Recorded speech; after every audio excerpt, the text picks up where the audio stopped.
Ya, Shalom.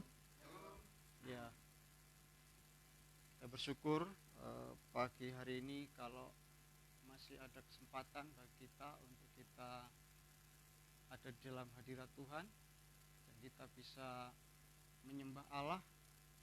Dan rasanya kalau pagi ini kita menyembah Allah, mengagungkan nama Tuhan, itu rasanya langkah awal kita untuk sepanjang hari ini kita bisa menyukakan dan menyenangkan hati Tuhan. Mari kita akan belajar bersama-sama kebenaran firman Tuhan, dan saya berharap kita semua pagi hari ini bisa diberkati oleh kebenaran firman Tuhan. Kita akan buka Alkitab kita, kitab 1 Korintus pasal yang ke-15. Kita akan belajar bersama-sama tentang kebenaran firman Tuhan. Pagi ini 1 Korintus pasal yang ke-15.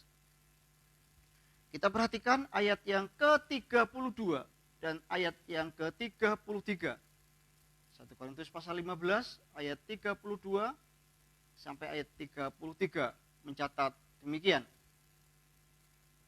Ayat 32, kalau hanya berdasarkan pertimbangan-pertimbangan manusia saja, aku telah berjuang melawan binatang buas di Efesus. Apakah gunanya hal itu bagiku? Jika orang mati tidak dibangkitkan, maka marilah kita makan dan minum, sebab besok kita mati. Ayat 33, jangan kamu sesat, pergaulan yang buruk merusakkan kebiasaan yang baik. Kalau kita perhatikan dari perikop 1 Korintus, dari ayat 1 sampai ayat terakhir dari kitab 1 Korintus ini, rasanya tidak ada sedikit pun bicara tentang pergaulan anak muda atau pergaulan masa kini atau pergaulan remaja. Justru dalam kitab 1 Korintus itu mencatat tentang kebangkitan Kristus, kebangkitan kita, lalu kebangkitan tubuh. Yang menarik adalah ayat 33 mencatat begini, jangan kamu sesat, pergaulan yang buruk merusak kebiasaan yang baik. Lalu apa kaitannya kebangkitan Kristus, kebangkitan tubuh, kebangkitan kita dengan pergaulan yang buruk yang bisa merusak kebiasaan yang baik? Nah, ayat 32 Paulus mencatat begini, bagian yang terakhir, jika orang mati tidak dibangkitkan, maka marilah kita makan dan minum, sebab besok kita mati. Sekali lagi dari kitab 1 Korintus, ini bicara tentang kebangkitan. Entah kebangkitan Kristus, kebangkitan tubuh, dan juga kebangkitan kita. Ya. Nah, kita pelajari dari ayat yang ke-33, kenapa sampai ada kalimat pergaulan yang buruk merusak kebiasaan yang baik. Orang yang percaya kepada Tuhan, anak-anak Allah, orang Kristen, kalau sampai tidak percaya kebangkitan, seperti orang Saduki itu orang yang tidak percaya kebangkitan. Orang yang tidak percaya adanya kehidupan setelah kematian. Atau orang yang tidak percaya keabadian, orang yang tidak percaya kekalan, walaupun itu anak Tuhan, berarti orang Kristen itu, anak Tuhan itu, sudah ada hal-hal yang rusak, ada hal-hal yang tidak baik. Ya. Karena kita mencatat, sebab pergaulan yang buruk merusak kebiasaan yang baik. Artinya, hal yang baik, hal yang benar, itu bisa rusak karena sudah tidak percaya lagi dengan adanya kebangkitan, dengan adanya kehidupan setelah kematian, dengan adanya kekekalan, dengan adanya keabadian. Dan ini ironis. Ya. Ternyata kebangkitan dalam Alkitab itu banyak dicatat. Dan kalau orang yang percaya kepada Tuhan, orang Kristen, anak-anak Allah, sudah tidak lagi mempercayai tentang kekekalan, sudah tidak lagi mempercayai bahwa ada kehidupan setelah kematian, sudah tidak percaya lagi yang namanya keabadian, itu sama dengan orang Saduki. Itu artinya hal-hal yang baik, hal-hal yang benar itu bisa rusak atau sudah menjadi rusak. Kenapa?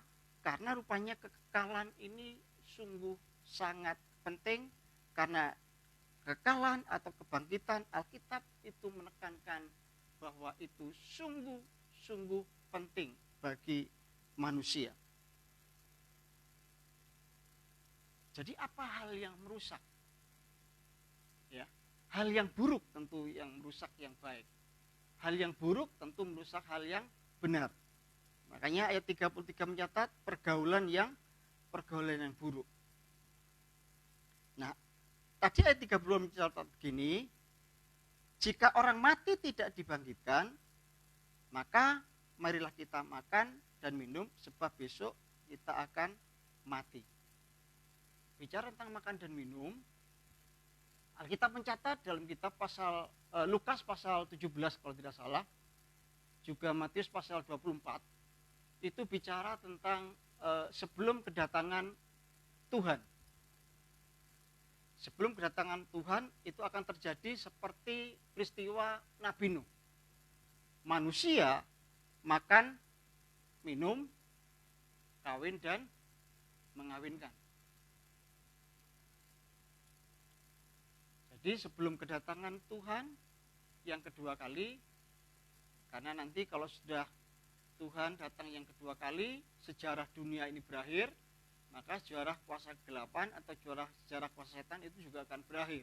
Nah, sebelum itu berakhir, ya, maka kehidupan manusia itu sepertinya normal. Alkitab mencatat di situ seperti peristiwa Nuh, makan minum, kawin dan mengawinkan. Rasanya bisnis belakangan-belakangan ini yang mungkin awet berkaitan dengan makan minum. Kalau kita perhatikan di TV-TV, kuliner, ya, rasanya itu terus hampir semua channel TV rasanya ya menampilkan itu. Jadi di akhir zaman ini sebelum kedatangan Tuhan, rasanya ini bisnis yang berkaitan dengan makan minum, kuliner itu rasanya ramai. Yang kedua, sangat mungkin bisnis kawin dan mengawinkan. Sangat mungkin.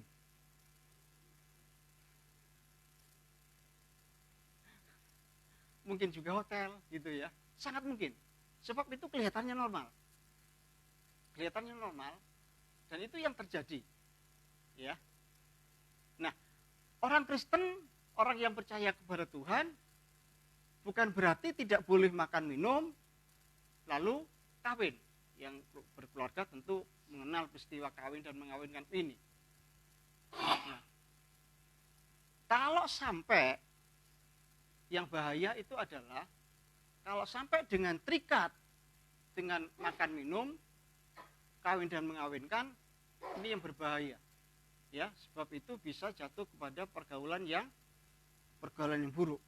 Jadi keterikatan itu yang membahayakan. Ya. Keterikatan itu yang membahayakan. Sebab nanti akan jatuh kepada pergaulan yang membawa kepada pergaulan yang buruk. Ya, sekali lagi bukan berarti nggak boleh makan dan minum, ya, atau kawin dan mengawinkan. Tentu orang yang sudah berumah tangga mengerti ini. Nah, tapi jangan itu dijadikan tujuan. Ya, jangan menjadikan tujuan. Makan minum jangan jadikan tujuan atau terikat dengan itu. Kawin dan mengawinkan juga jangan jadikan tujuan atau terikat dengan itu. Sebab itu akan membawa kepada pergaulan yang buruk, yang pada akhirnya akan melupakan yang namanya kebangkitan, akan melupakan yang namanya kehidupan setelah kematian. Saya baca dalam kitab Markus kalau tidak salah pasal 12, di situ ada orang Saduki yang tidak percaya kebangkitan. Nah, orang Kristen itu mengerikan kalau sampai seperti orang Saduki yang tidak percaya kebangkitan. Ya. Dan kalau sampai jatuh ke dalam itu, maka bisa masuk ya pada satu situasi di mana hal yang baik di mana hal yang benar itu rusak. Karena pergaulan yang buruk. Jadi bicara tentang kebangkitan, bicara tentang kekekalan, bicara tentang kehidupan setelah kematian, itu seharusnya menjadi prioritas kita. Ya. Sebab kalau orang sudah tidak memperkarakan ini, memperkarakan kekekalan, memperkarakan kebangkitan, memperkarakan keabadian, berarti kan kecenderungan hidupnya ceroboh. Saya ulang, kalau bicara tentang kekekalan, hal-hal keabadian, hal-hal kebangkitan, ya, itu disepelekan dan tidak diperkarakan, kecenderungan hidup orang itu ceroboh, sembrono, dan ngawur. Dan itu mengerikan. Dan sayangnya itu tidak diperkarakan. Ya. Jadi hari ini kita belajar bersama-sama dari kitab 1 Korintus ini, kenapa sampai muncul ayat pergaulan yang buruk merusak kebiasaan yang baik. Karena di situ tidak ada pergaulan tentang anak muda atau pergaulan zaman sekarang, tetapi justru berkaitan dengan kebangkitan. Jadi kita belajar bersama pagi ini, mari kita memperkarakan kekekalan, karena bicara kekekalan Alkitab banyak mencatat. Ya, kalau Matius pasal 4 mencatat begini, manusia hidup bukan dari roti saja, itu juga bicara tentang kekekalan.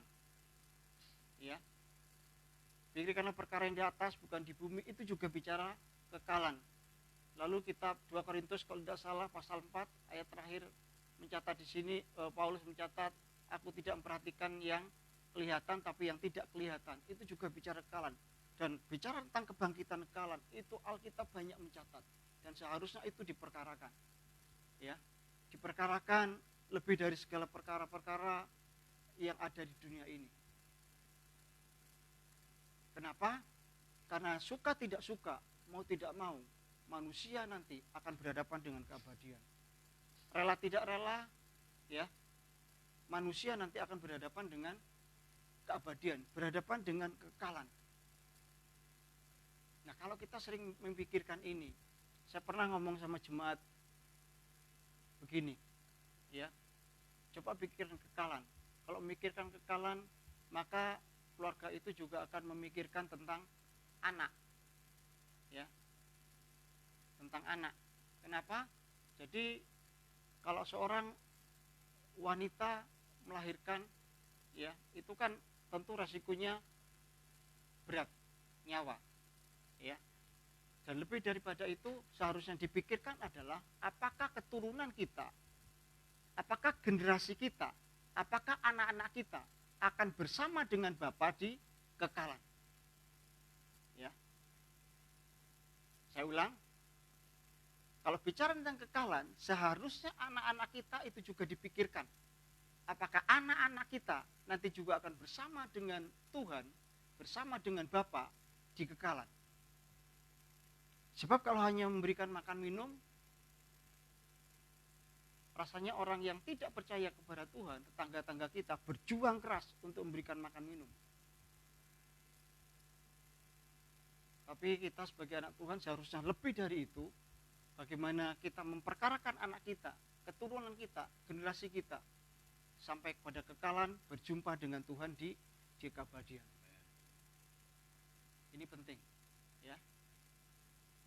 Jadi perkara kebangkitan, perkara kekekalan, saya mengajak kita hari ini, mari kita bersama-sama mempersoalkan ini, supaya hidup kita orang yang percaya kepada Tuhan, seperti tadi saya sudah ngomong, ya, mungkin omongan ini agak keras, karena memang rasanya kalau orang tidak memperkarakan kekekalan, orang tidak memperkarakan keabadian, kecenderungan hidupnya ceroboh, kecenderungan hidupnya sembrono, kecenderungan hidupnya ngawur, dan itu mengerikan. Ya. Jadi kita belajar hari ini lewat kitab 1 Korintus pasal 15, bagaimana ayat-ayat ini bicara tentang kebangkitan, bicara tentang kekekalan, bicara kehidupan setelah kematian. Dan kita berharap, saya berharap kita memperkarakan ini bersama-sama di hadapan Tuhan. Amin. Firman